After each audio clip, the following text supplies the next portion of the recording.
ఈయనకి ఎన్నిసార్లు చెప్పినా మానడు, కుక్కతోక వంకరలాగా 6 నెలలు బద్దలేసి కట్టితే మళ్ళీ ఇప్పాడటాడు రేపు మారుతుందా అని. లాస్ట్ ఇయర్ అందుకే నేను ఆయన ఎండోర్స్ చేయను అన్నాను, మారాడు అన్నారు.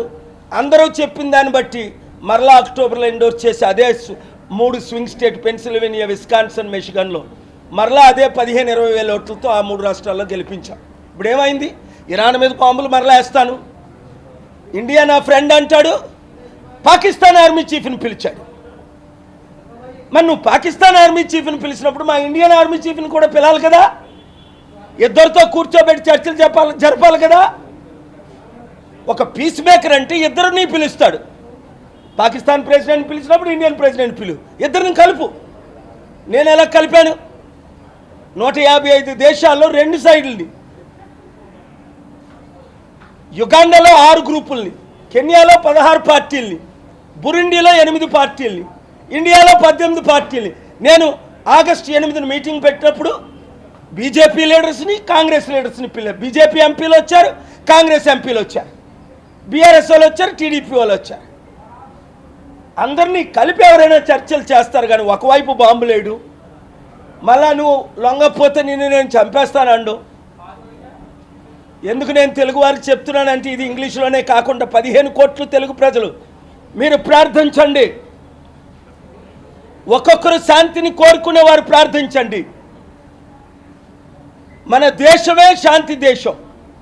మన దేశం ద్వారా శాంతి రావాలంటే మన తెలుగు ప్రజల ముందు మార్పు చెందాలి. ఆ పాలన మారిన రోజునే, మన దేశం మారిన రోజునే ప్రపంచం మారుతుంది. ఒకప్పుడు గాంధీ గారు, అంబేద్కర్ గారు, వారు లైఫ్ ఎగ్జాంపులే మనం తీసుకోవాలి. ఈరోజు మన నాయకులు కూడా చాలామంది ఓన్ పొలిటికల్ అజెండాతో వెళ్తున్నారు తప్ప శాంతి అజెండాతో వెళ్ళట్లేదు. గట్టిగా మాట్లాడిన వాళ్ళ మీద దాడులు, కేసులు, సిబిఐలు, ఐటీ రైడ్లు, జైల్లో పెట్టడం, నోర్మీమండం, అవి నేను తీవ్రంగా ఖండిస్తున్నాను. అలాగే నిన్న నేను ఫ్లైట్లో ఉంటుండగా న్యూయార్క్ నుంచి న్యూఢిల్లీ మీడియా మీద జారీ జరిగింది, నేను వెంటనే ఖండించాను. మీడియా డిబేట్లో నాతో కూడా కొంతమంది యాంకర్స్ పిచ్చి పిచ్చి ప్రశ్నలు అడుగుతుంటారు, కానీ నేను వారి మీద దాడులు చేయించను. నేను కూడా ప్రశ్నలకు జవాబు చెప్తాను, అంతేగాని